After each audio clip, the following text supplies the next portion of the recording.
A lot of important decisions will happen right here behind me at Lawrence Public Library, where business owners and residents can come to voice their opinions about what Lawrence downtown should look like. Workshops are going to be held right here in the coming future. The app is designed to be easy to use. It comes complete with its own map of the Lawrence area, where the buses are, and where they are going. It's a simple process that involves searching for your desired bus number. It then tells you an estimated time by using a tracking system aboard the buses. You can then click on the location of where you are and the estimated time of when the bus comes. The 3 new bylaws as follows for the Police Review Board. 1, they will look at this evidence to determine whether or not it's sufficient enough for the complaint to move forward. 2, they will then look at the witness statements and determine whether or not they're factual, but will not look at witness credibility. 3, they will then write a written recommendation to the police department and determine whether or not the case needs to move forward. April is National Sexual Assault Awareness Month, and both the City of Lawrence and the university are planning events aimed at keeping students involved in the discussion. KUJH reporter Dante Green tells us how they plan to raise awareness. Campaigns in recent years have allowed the university to see an increase in the number of reported sexual assault cases, and KU wants students to get even more involved. This year's is I Ask, which you can either take as an individual call to action, so saying like, I will always ask for consent. As our office, we've taken that to a larger space where we are challenging students to ask for what they want from their university, from their communities, to address gender-based violence. The Sexual Assault Prevention and Education Center, established in 2016, will host 14 events over the next month. It expects students to take something away from this. Our hope is that students feel empowered, and our students on campus are very aware, and we're done with awareness. And we're ready for activism. We're ready to move to the spaces to demand change happening. So we hope that these events are a catalyst for people to see the ways that they can impact their community positively. The Sexual Assault Awareness Month activities will start to take place here at Watson Library in the coming week. Students can also come here to Stopper Flint Hall to participate in several different activities. Several workshops will then take place here at Wesco from April 15th to the 19th. The center has influenced the university to increase its mandatory training and awareness programs for students in recent years. Now they are hoping students take advantage of this time to make their voices heard.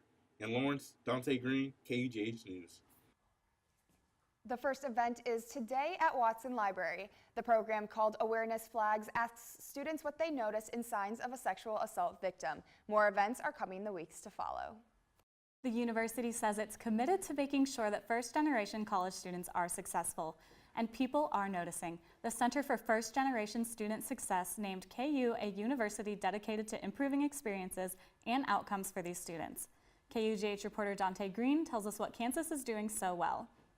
The University of Kansas has created programs dedicated to making sure students at the university can succeed in their academic endeavors and feel comfortable in their new college homes.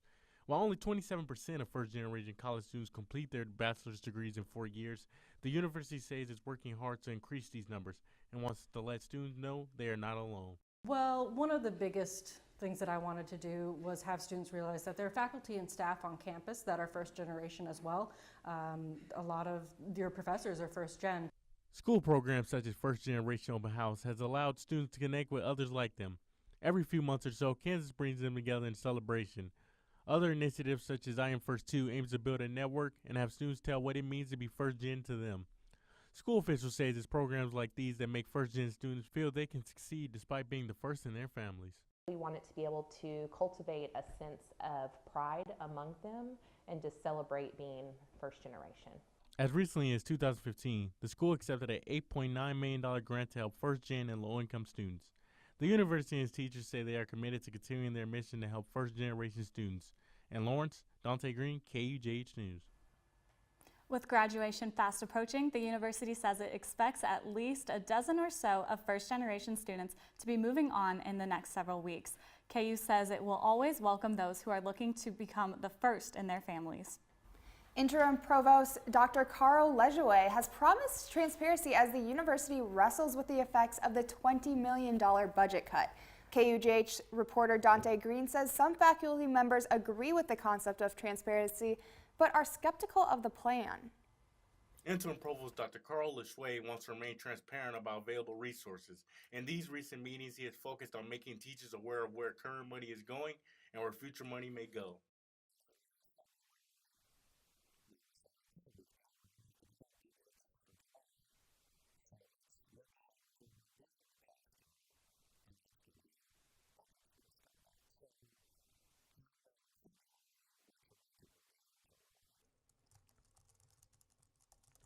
Nearly 100 faculty, students, and staff attended the event, and the provost also took questions from online viewers who weren't able to attend the event.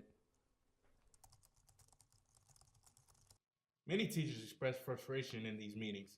Some complaints included teachers' salaries and hours, the current provost's salary, and the status of future renovations of old campus buildings. While teachers respect his attempts to remain transparent, some say that meetings may be ineffective.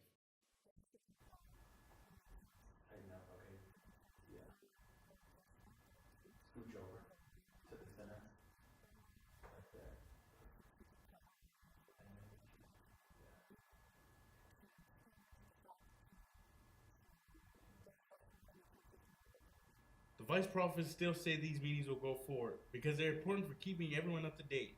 In Lawrence, Dante Green, KUJH News.